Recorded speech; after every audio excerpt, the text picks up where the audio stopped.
So you have to release to receive. That's something that again, that freedom piece, right? So when you let go of stuff that you're holding on to that isn't yours to hold on to because it's somebody else's belief or society has made you think that has to be true. When you can let go of that stuff and give yourself freedom to visualize what you want for yourself and then start to like clear those blocks out of the way and believe that you deserve it and that you can have it, it's amazing what can start to come your direction.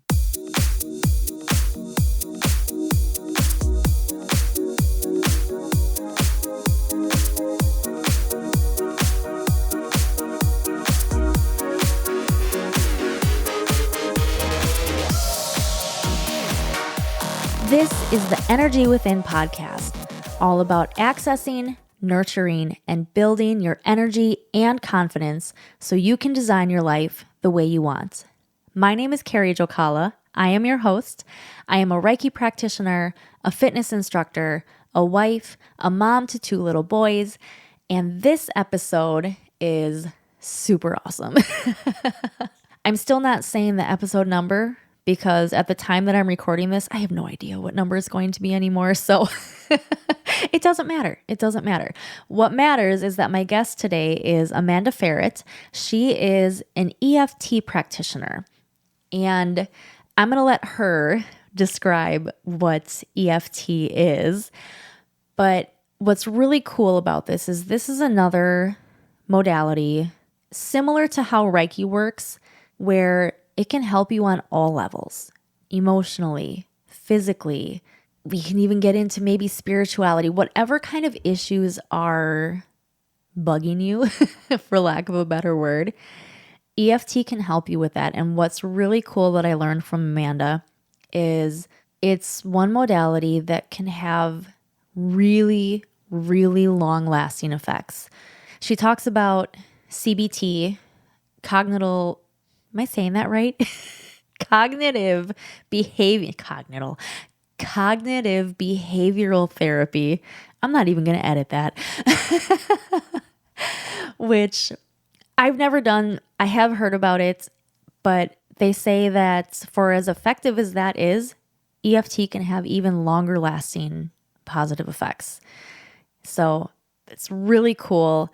I loved everything that we talked about, everything that she brought up. She even launched into a little bit about her background and how she found EFT and how she's feeling more aligned and more in her path and able to help people. And I love that aspect too, because that's where I'm feeling like I am. And I love seeing people step into that same power and just shine their lights. I want that for you too. And I hope that that's why you're here, that that's why you listen to this podcast, that that's why you follow me, that's why you're in my group. And I feel like, I know, I can feel it in my soul that there is room for all of us to follow our purpose. We are all supposed to be following our purpose. And I don't say that to stress anybody out or tell you that, hey, you better figure this out and get on your path. I'm just saying, tune in to what your soul, what your intuition is telling you. What do you really want out of your life? That's why I say in the beginning of this is how you design your life the way that you want. There's no reason you can't design your life the way that you want. No reason. Don't even argue that point with me. I'm going to stop ranting and I'm going to let you listen in now to my interview with Amanda Ferrat. Enjoy. Well, Amanda, I'm so excited to have you here. I'm really interested to learn about what you do. So thank you so much for being here. Thank you so much for having me. Yeah. Well, why don't you start and just tell everybody who you are and what it is that you do? Well, I am a certified emotional wellness counselor and EFT practitioner, as well as a professional speaker. And I work with women on helping them get back in the driver's seat of their emotional well-being. So if you find you're reacting instead of responding to your emotions, or you're not even sure what you're feeling, I help women sort that out and get back in control so that they can live in alignment with their values and their needs and prioritize themselves in a way that feels good and healthy and calm and peaceful versus coming from a place of constantly reacting and feeling out of control. That is so cool and so perfect for what the mission of my podcast and everything that I want to put out there is. So yeah, this is awesome. So obviously, I'm sure you expect this. My first question is, what is EFT? So EFT stands for Emotional Freedom Techniques, and it's also known often as tapping. And so it combines both Eastern and Western practices. So the tapping comes from the Eastern part, which is that we literally tap on our bodies on acupressure meridian points throughout your hands, face, and upper body. And the Western part is that we bring in talk therapy. So as you're tapping on those points, I, as a practitioner, am leading you through some language, reflecting back language that you used when I was asking questions. And what we're trying to do is move you either from one emotional state to another, rework old thought patterns or beliefs, rework on perspectives and emotions around old traumas or events. Or the method I'm trained in, which is the McDonald manifestation method, also does present work and future work. So I can go back and do past inner childhood work, or even, 2 years ago work. I can work on people in their present emotional states and needs, and I can help people kind of visualize what they want for their futures. And I love that because it gets that whole person. So you can go fix the past Yeah. and heal and shift your perspective of what kind of happened in the past. You can work on what is coming up for you in the present, and then you can build that future path for yourself. And I focus a lot on grief because I've had quite the journey with grief, and grief is a very difficult emotion that brings up other emotions that can be really hard to cope with. So that is one of my niches specifically, is grief. But yeah, tapping's basically this fancy game of Simon Says. So Okay, I like that description. There's apps out there and YouTube videos and all those kinds of things. But if somebody's working with a practitioner, I can see my clients via Zoom. It doesn't have to be in person. So COVID isn't restricting me from actually getting to see clients, which is lovely. And we, do some chatting. I ask some questions. I find out what's kind of going on, how you're feeling, where you're feeling it in your body, how intense that is. And then we just start tapping and you follow along. So I'll be tapping with you, and then you're tapping on your own body, and I'll say something and you repeat what I say. And so it's just this amazing game of Simon Says that actually goes in and rewires and heals the brain. And it's been shown, there are studies out there that show that it highlights and affects the same areas of the brain as cognitive behavioral therapy, but it has longer lasting results. Oh, that's so interesting. Yes. So there is science behind it. Often people think it's very woo or very untraditional. There is a ton of science behind it. And for those that need the science, Dr. Peta Stapleton is one of the leading researchers. She's got a book called The Science Behind Tapping. She's got a great Instagram. So I know there's a lot of people that are like, well, is there science behind this? Yes. Yeah. There's tons of science behind it. And it was developed by somebody who was working with a woman who had a horrible fear of water. And so Dr. Calhoun and Gary Rogers were who kind of got this out there. And I may have gotten their names wrong. I'm horrible at remembering names. Me too. It started, he was a practitioner who was trained in Western philosophies and Eastern philosophies, and nothing was helping this woman get over her fear of getting in the water. And finally, he's like, you know what? I'm going to combine these two. Let me see what happens. And she, after a 2-hour session, got in the water and was able to get fully submerged. Wow. And so then, they were able to kind of clean it up and make it what it is today. So it was Dr. Roger Callahan who started it. He was the one that was working with the woman. And then Gary Craig is who kind of came in and helped clean it up and make it more accessible to all of us today. And then I'm trained specifically in Jackie McDonald's McDonald manifestation method, because there are quite a few methods out there. Okay. So it's all about like the meridians and stuff like that. Is that kind of what it works within? Right. So then when you start tapping on those points, what happens is the sympathetic nervous system, which is our nervous system that pumps the stress hormones, all those things, right? That's helped keep us alive since caveman days. Our limbic system, which runs our emotions, and then our amygdala in our brain, which is responsible for fight, flight, or freeze. So when it calms those systems down, we can activate our parasympathetic nervous system. We can go into a rest and repose state, which then allows us to not just be in kind of primal brain, but we can dig into our subconscious. We can access deeper parts of our brain, and the subconscious will actually bring things forward that it needs to work on. And it allows us to kind of go in there and start digging around and do some of that rewiring, those rewriting of those stories and that healing. This is so crazy to me that you're talking about the sympathetic and the parasympathetic nervous system. It's weird how things line up, because I just a couple days ago started going back to an event that a friend of mine did on Facebook, and it was all about breath work. And she's in her videos talking a lot about the sympathetic and the parasympathetic nervous system. So it's interesting how all this stuff ties together and everything Yes. just kind of lines up. So can you talk a little bit about like what the meridians are and how those relate? Because like I know about like the chakras and things like that, and I've heard about meridians, but I don't know anything about them. Well, they're basically, and I'm still learning. So I'm trained in how to do the EFT. I'm still learning some of the science behind it. But the meridians, they literally, so we have like the central vessel that runs down the front of us. We have the governing vessel that runs down the back of us. And it's one of the first things that's actually developed after conception. And that runs from, the back of our heads down. So some of our tapping points tap on both of those. Some of them tap on various organs or other points, but we literally have all these meridians running through our body. There are all these kind of pathways that communicate to various parts of the body. So when we start tapping on those various points, we're bringing our bodies into the experience. We're making it a whole body experience. We're calming ourselves down.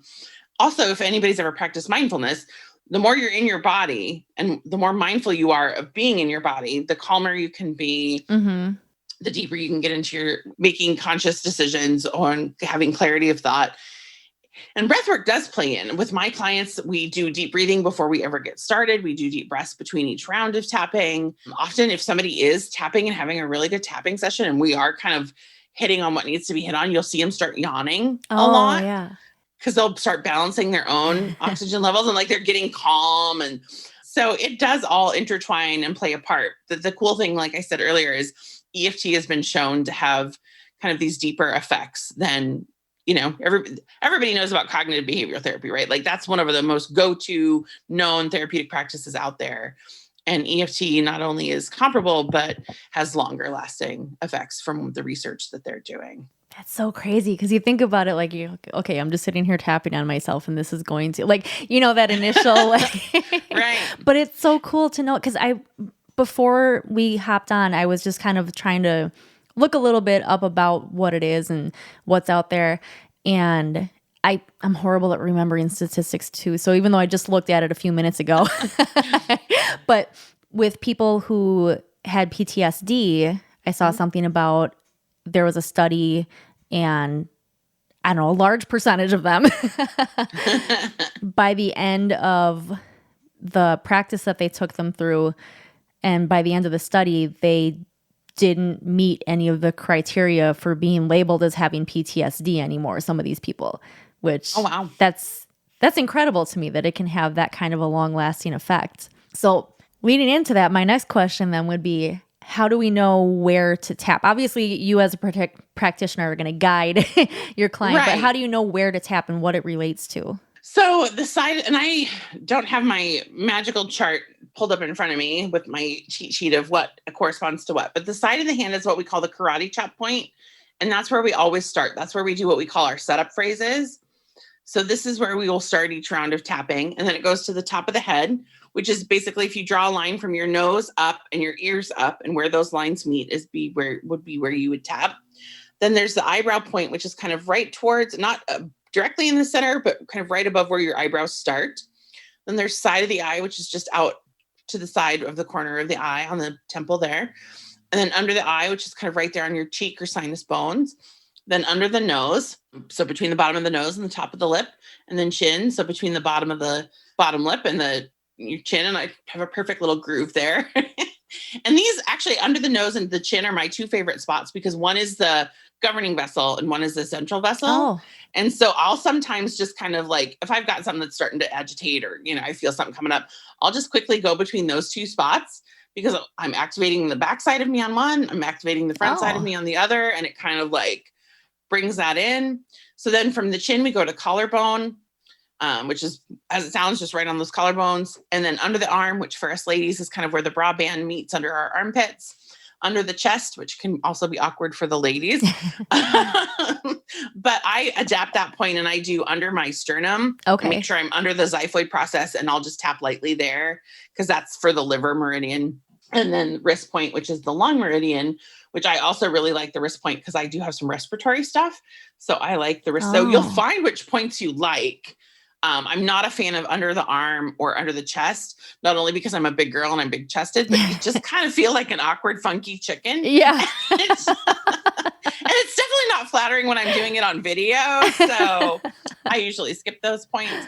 And that's totally, like, EFT is adaptable. Not only is it used for a ton of different things, right? There's people that use it for habit cessation. So like Jackie used it to stop drinking coffee. I know other people that have used it to stop, to help them curb certain cravings in food or stop other habits like smoking. It can also help you build habits. It can help you move from one emotional state to the other, right? There's just these vast, the woman who used it to get into water. So phobias.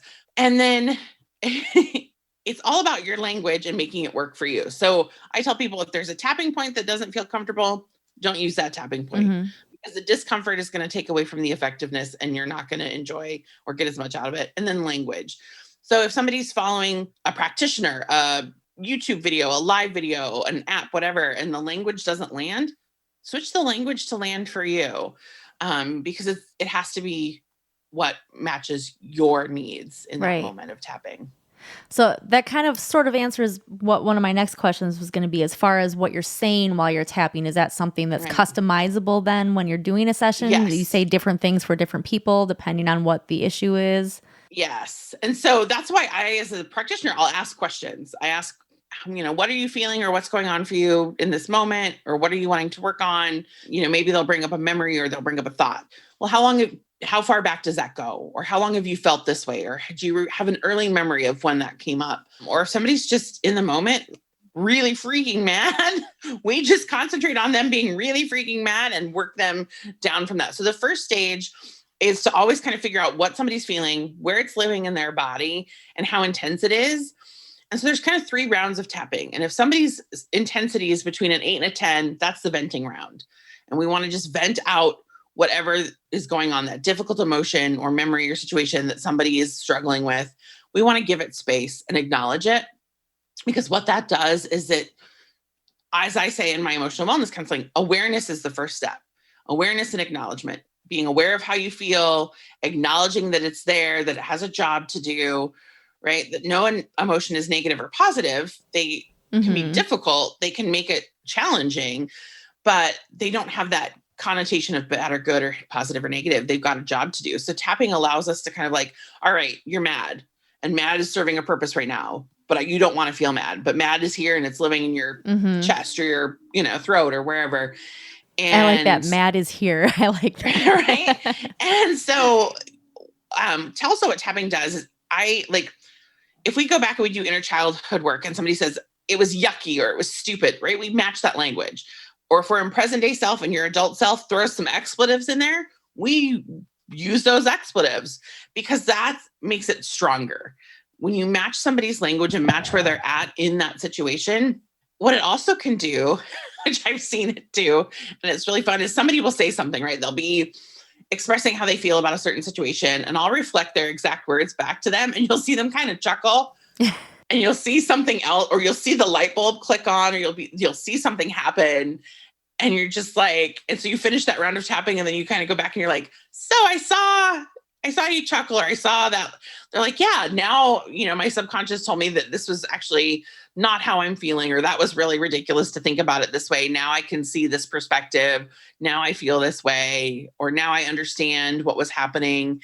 And it's really beautiful to watch the brain unlock these things and people just be like, all right, now this is what's really going on. And this is what I need to focus on. Let's tap on that now instead. And tapping follows whatever comes up. That's another beautiful piece of it is, let's say we're tapping on anger and then you realize you're not angry. You're actually really upset and sad that something happened.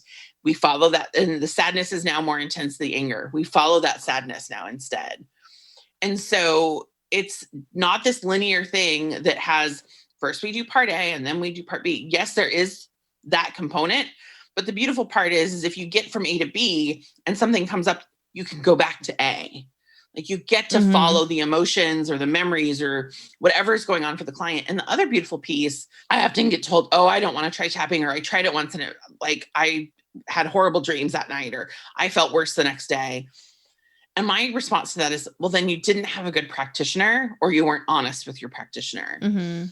Because I am trained in how to make sure someone ends a session safely, and that we put away any memories or emotions or things. Like if we've only got a 90-minute session and at 80 minutes, something comes up and it's not a fun, easy thing, but we've got to be done at that 90 minutes. I'm going to use those last 10 minutes to put that away safely so that we end that session where that client feels safe and like they can carry on until we're able to meet again, and not going to have that impact them in a horrible way. Because I'm all about harm reduction, making sure, because we're digging in to some deep stuff. And the subconscious typically won't bring anything that it's not where, it's not ready to have it worked on. But you might not be ready, right? Even if your subconscious is like, here, I'm going to hand you this because I'm ready now. You might be like, I'd forgotten about that, and I'd forgotten about that for a reason, and not today. Thank you. And so me as a practitioner can then, okay, let's put that away. Let's put that away for now. We'll thank the subconscious for bringing that up, but if you're not ready, let's put that away. Yeah. So would that be a main reason then why you would recommend someone do sessions with a practitioner versus looking up a YouTube video or something like that? Right. I'm not opposed to people kind of starting to dabble with, there's tons of us those of us that just graduated in February, we're going live from our Facebook groups all the time. We're sharing videos. We want people to get access to tapping. We want tapping out there in the world because we believe in it. It's a beautiful tool. And if you find yourself following along with somebody's app or video or a YouTube tutorial and things are coming up, then yes, I want you to find a practitioner, because again, I don't want EFT to get this reputation of, oh, I tried it and it brought up all these scary things and it's a horrible tool and nobody should ever do it, right? Same thing is, like if somebody tries a workout video, right? Yep. They do it wrong and they pull a muscle. Are you going to be mad at the workout video, or should we try this again, maybe with some professional guidance? That's a really good analogy. Yeah. I'm a fitness trainer as well. So I was actually kind of thinking about that example while you were saying that, because I always tie things back to fitness when I'm using metaphors and examples and things like that. So yeah, that's a really good way of putting it. You mentioned a while back about a spot on the hand connecting to respiratory issues. So yeah, the wrist point. Okay. Yeah. That piqued my interest because I have asthma. But so does that mean that EFT can kind of get into some physical issues as well, just beyond the emotional? So I know people that have tapped away chronic pain, tapped away headaches. I know women that use it, kid sensitivities or allergies. So on their physical symptoms that come up as well as the emotional stuff, right? Because when you're a kid and you have food sensitivities, you can't always go to other people's birthday parties or do things that other kids do, because if you're exposed to food, So yeah, it can be used for emotional stuff as well as physical stuff. I can edit this out if you don't want to answer this, but does that mean I could potentially tap away my son's peanut allergy? Now, can you totally get rid of an allergy? I would say no. But what you can do, like, it's probably hard to have a peanut allergy. This world loves peanuts and peanut butter. And so you can tap on the perceptions around that, the emotions around that, and like build coping, Yeah. Okay. Do the future visualizations. But is it going to totally get rid of the allergy?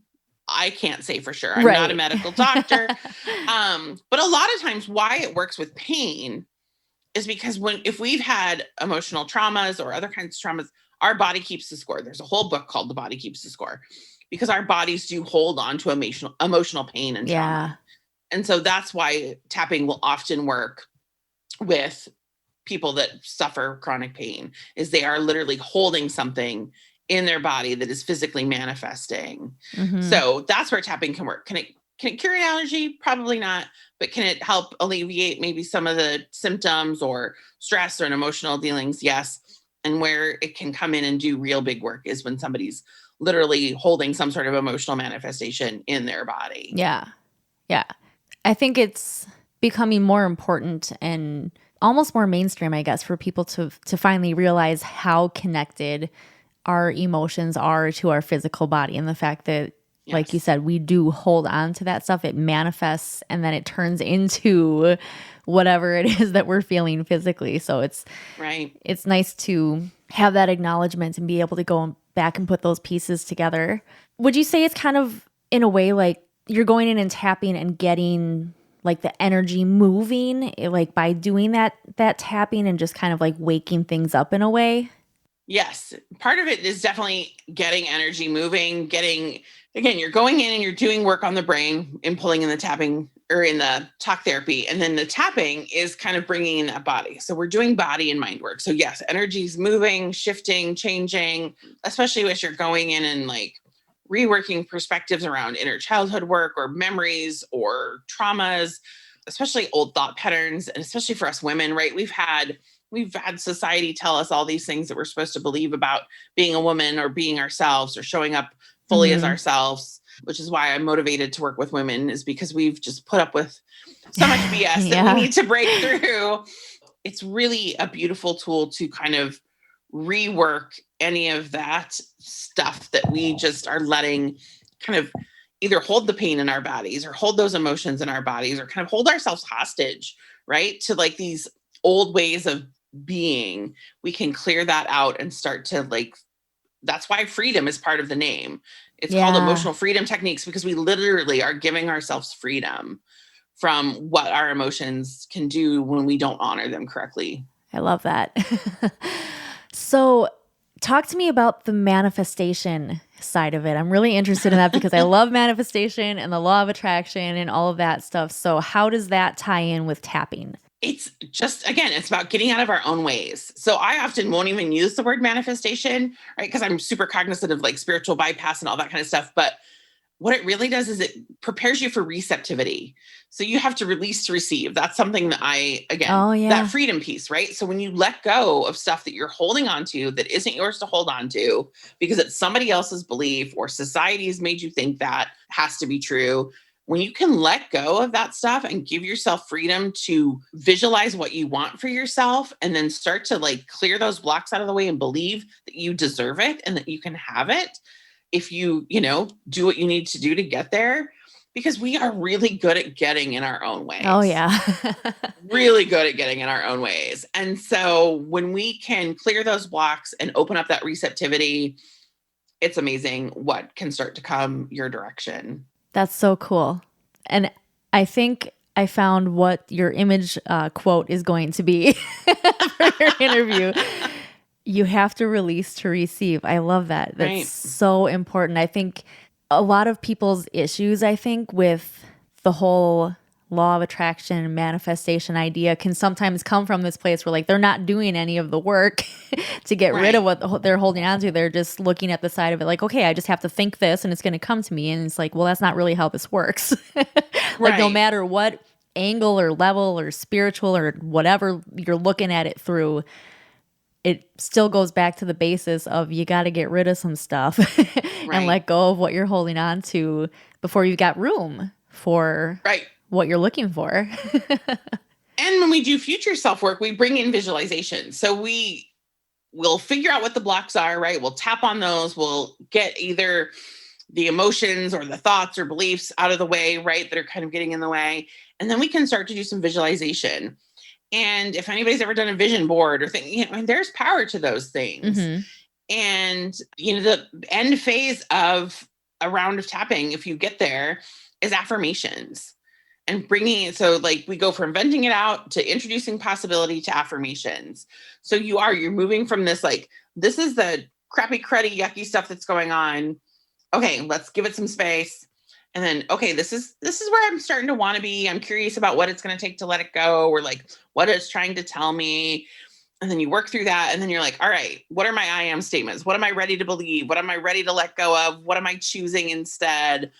And it's just really powerful. And I did a special, in fact, at the beginning of the year, I did hour sessions for tapping into your intentions for 2021. Like, what do you want for 2021? Let's take an hour, figure it out. And you'll leave with 2 or 3 affirmations at the end. Nice. And they were great sessions where people left with like, yeah, this feels really good. And now I have these affirmations and I'm ready to go. And it's like, yeah, go forth and and conquer, right? Yeah, right. And even if all the magic is that you have increased confidence, Yeah, the more confidence you have, the more likely you are to go out and do what needs to be done to get you what you need and want in your absolutely. life. Yep. That's perfect. How many sessions do people typically do with you? I mean, can someone come and do one and come away with something valuable enough to really help them, or does it need to be like a set amount that before people really start to see results? How does that work? People can do one and done if it's something simple. Like I said, tapping into your intentions and affirmations for 2021, or something that can be kind of a simple end goal, right? Mhm. But we typically recommend anybody that's wanting to work on anything bigger, like 3 to 5 sessions, especially if you're going back and working on traumas or inner childhood stuff, or reworking thought patterns and memories and beliefs, because that gets a little trickier. Right. Because I'm in the advanced training right now, and what we're all kind of finding that's blowing us all away is, it's kind of like a spider web up there. You start to like go over here, and then pretty soon you realize it's connected to this piece over here, and it's connected to this memory, and it's connected to this trauma, no. and then it connects back. And so you literally have to start kind of pulling the threads of the web out and work on each one. Because like I said, it's not a linear thing. It can bounce around. And so it can get a little complicated if you're going back and working on heavier stuff. So I do for me personally, I think most of us have packages. I sell time. So I do a 90-minute initial session with folks, because again, I got to kind of teach you what tapping is and how to set it up and get to know you. And we kind of dig in, and then you get to use the rest of that time however you need it. So let's say you're having a good week and you just need a quick refresher. Okay, 45 minutes. Or let's say you've got some really deep stuff. You're going to do big 90-minute sessions. So it gives people some freedom there to figure out how they want to use that time and how much they need. So do people get, I guess, without having a better word for it, like homework in between sessions then? Like, do you recommend they do tapping on their own in between, or is it just with you? How does that happen? No, they can definitely do homework. Some of my homework might not be tapping, because we actually, one of the things we do is the Ho'oponopono prayer. I've heard of that. So we pull that in. And so I might have you write Ho'oponopono letters if there's things you need to do to forgive and release. Or I might have you do other certain like visualization or meditative activities. Again, the reason the word techniques is plural is because we get to pull in other juicy things, especially if we're trained in other modalities. A lot of EFT practitioners are trained in Reiki or numerology or astrology or Kundalini yoga, or like we all have kind of our multitude of things that we pull together. And mine is the emotional wellness counseling piece. So I might give you some journal prompts, or I might give you some other things to work on, so that when we meet again the next time, we've got, we've dug in a little deeper. You've done some of the homework and you're ready to kind of like dig in right from the get-go. Or it might be tapping. If I feel like, we've gotten some good affirmations, but you're not ready to fully believe them, I might give you some daily homework of check in with yourself every morning, see where you're at. Because a lot of people do use tapping as a daily practice.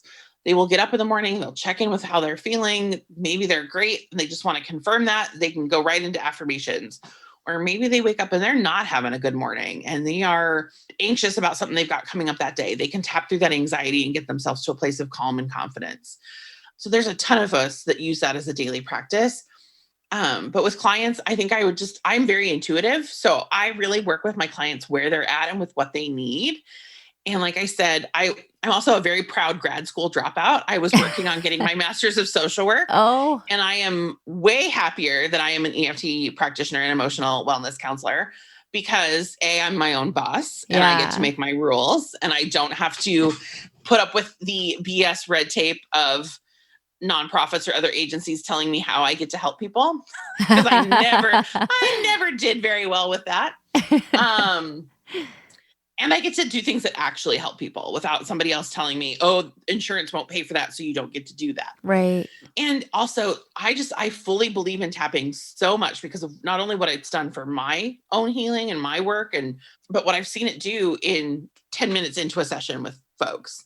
the tears coming, or you can see their shoulders literally come back because you've lifted a weight off of their shoulders, or you see that light bulb moment and they stop and they're like, no, now I understand. It goes back to when I was 8 years old and this happened, and oh my goodness. And now I can start to unpack all these times that belief was solidified by this event and then this event and then this event.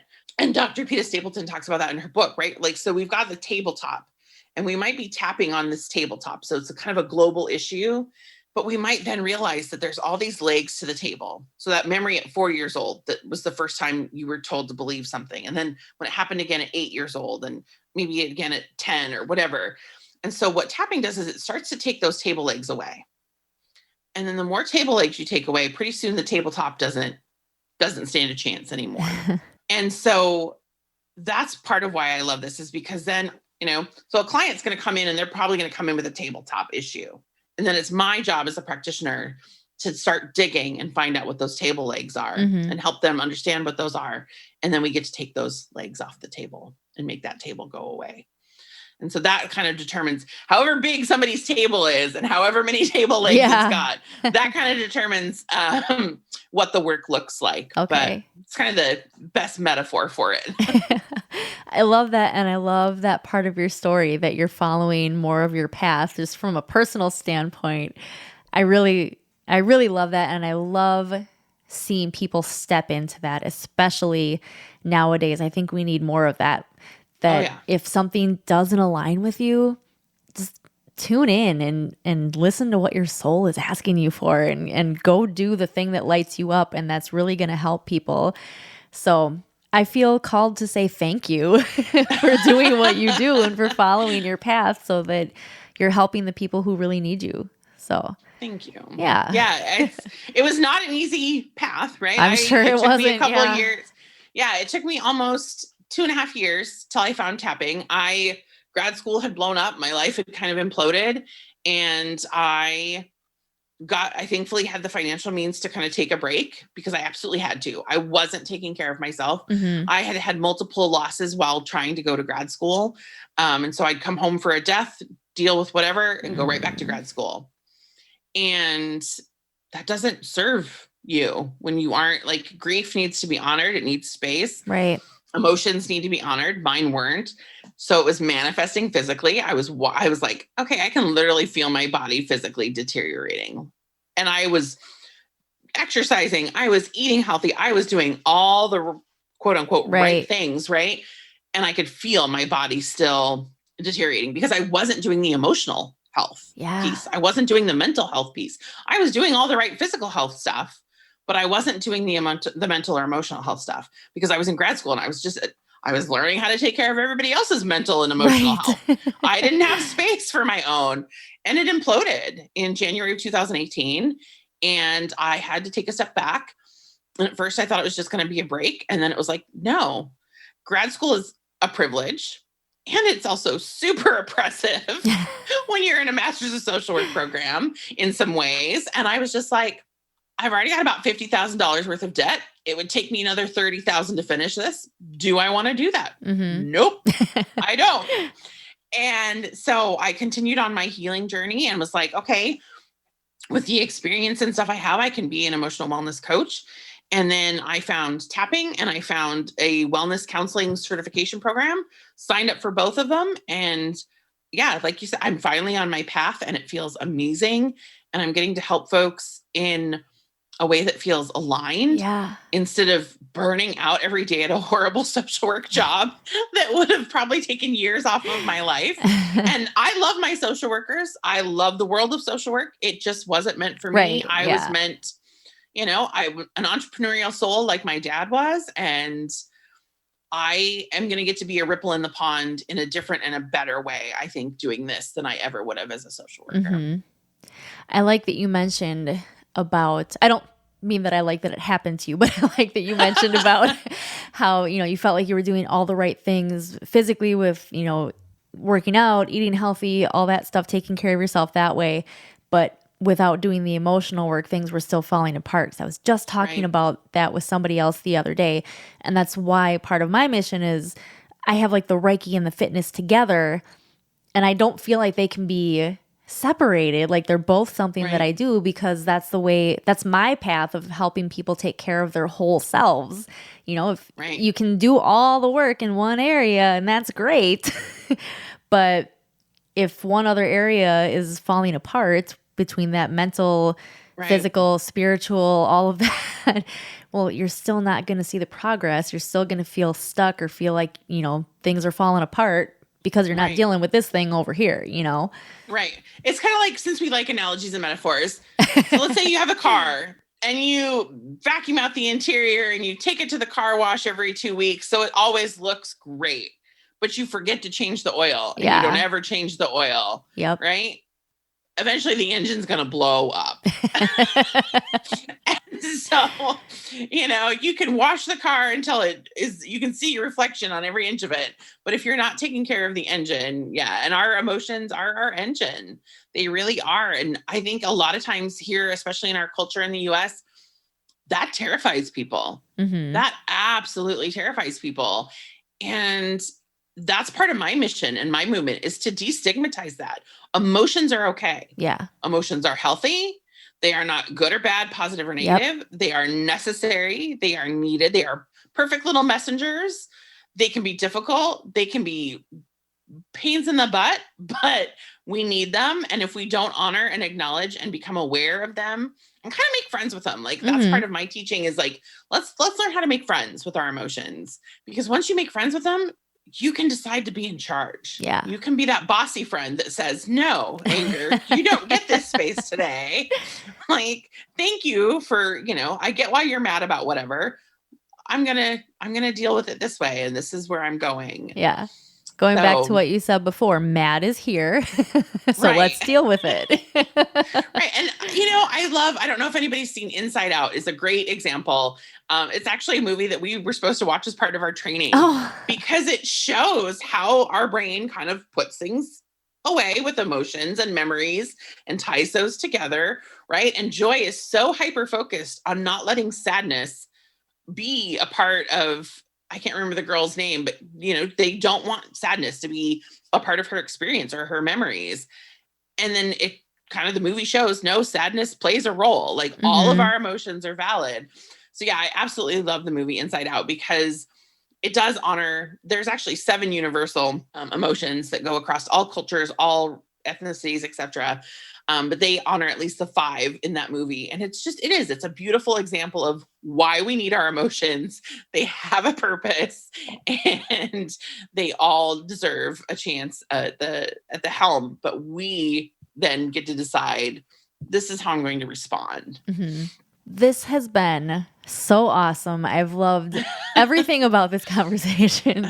So thank you again so much for coming on to share what EFT is, to share part of your story. So why don't you tell everyone how they can find you, connect with you, work with you, all that good stuff? Right. So my business name is Value Yourself Counseling. So you can find my Facebook biz page and my Instagram both under those handles, Value Yourself Counseling. I'm still working on my website, which will eventually be valueyourselfcounseling.com. I decided to build it myself, which has been an adventure. It's almost done. And then I actually also have a group. It is for women identifying folks only. Sorry, men, you get enough space in the world. So really not sorry. But it is for women identifying folks. And I do share some tapping in there. I try to do tapping Tuesdays. I also do what's called Hot Tub Hot Topics. I have a hot tub and I go live from my hot tub and we'll kind of talk about different things. But it's called Badass Women Breaking Barriers. And the reason it's called that is because I feel like every woman has the potential to be their most badass self. We just have to break through the barriers that either we've put on ourselves, that society has put on us, misogyny, capitalism, patriarchy, all those things, right? And so I wanted to create a space where we get to be 100% ourselves 100% of the time and talk about breaking these barriers and support each other in that and celebrate when we've broken through and help each other out when we're struggling. And one of the things we're going to start working on leading up to, I'm going to have a retreat in June, is unpacking personas, because a lot of times women, we have these personas that are put on us, whether it's the good girl or the super mom or the superwoman or any of those things. And so we're going to start unpacking these personas and learning how to step into our most badass goddess selves, which is what my retreat's going to be about in June. Awesome. That's so cool. Well, thank you again, Amanda. It's been really fun having you here. Yes, thanks for having me. It has been a lot of fun. Well, that was a lot of fun. That was something that was completely new to me. I have heard of EFT. I have seen, just recently, I've seen someone that I know just through social media, doing a tapping session on an Instagram Live.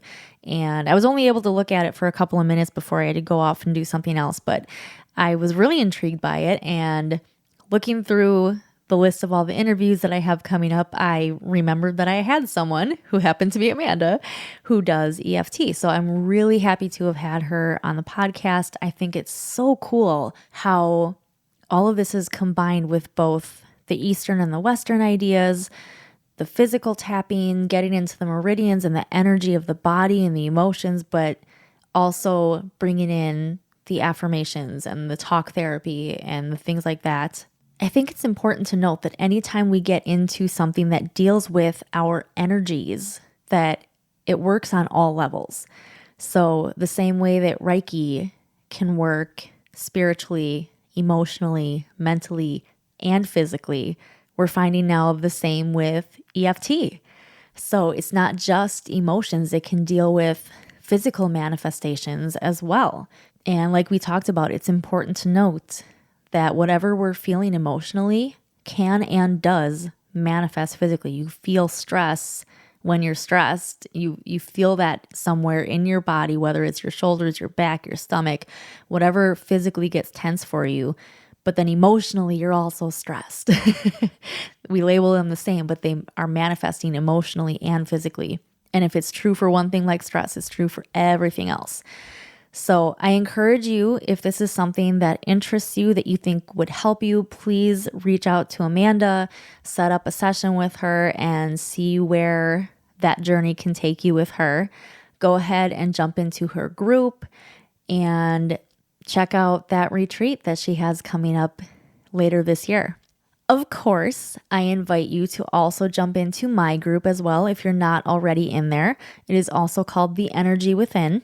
The link is in the show notes. Otherwise, you can just search for it on Facebook. Within the group, I, as often as I can, do group Reiki sessions. I do live card pulls, and I haven't done a lot just yet, at least at the time of this recording. It might change by the time this actually releases, but at the time of the recording, I haven't done a lot of physical fitness stuff in there yet, but that's coming because like we were talking about there, it's about taking care of your whole self, all aspects. So I want to get more of that in there. I just have not done that just yet. But speaking of that, I encourage you to jump into my virtual fitness studio. And you have a lot of options there on how you can participate. Right now I'm doing Turbo Kick and PiYo classes. You can do a membership where you either have all access to all the live classes or just all of the recordings. If you do all access, it's all of the live classes and all of the recordings. Or you can do just the recordings if you know you can't even make the live classes, it's not worth it. Or you can just drop in. You can sign up for any random class. You can purchase any random recording. Both of those are only $6 for each class or each recording. If you do the memberships, you get free trials. It's different based on which one you choose, but there's always a free trial period. And I encourage you to do a Reiki session with me. I'm currently still doing mini sessions, and part of the reason I want to encourage you to jump in and do a mini session is my master course is starting soon. I am going to be entering a course to reach Reiki master level, and once that's done, the prices will go up because at that point I will also be able to offer full sessions, not just the mini ones. So especially if this is something that you're curious about, you're new to, you're a little unsure of, you just want to kind of get a taste of it and see what it's about. In a mini session, we're just focusing in on one thing, and I will pick up on what maybe one, maybe two chakras or issues are calling out to me, and we'll focus on that. I also include a card pull with that, And for only $25, you're getting a really good deal. So jump in on that. You can go to my website, carriejocala.com/Reiki, and you can sign up for a session right there. Pick the time that works best for you. If you have any questions, or maybe you're not finding a time that works for you, just message me because we can chat. The schedule that I have up is my best case scenario. I don't want to always be hyper flexible because I want to stay within certain parameters for what my schedule looks like. But I'm open if there needs to be some rearranging going on. So just message me if you have any questions at all. If you enjoyed this episode, please go ahead and share it. Do a screenshot, do a screen flow, post a picture, an audio clip, whatever you feel called to do. Tag me, tag Amanda. Let us know what you liked about this episode. Let me know what was helpful and what you need more of. Thank you as always for listening, and I'll see you next week.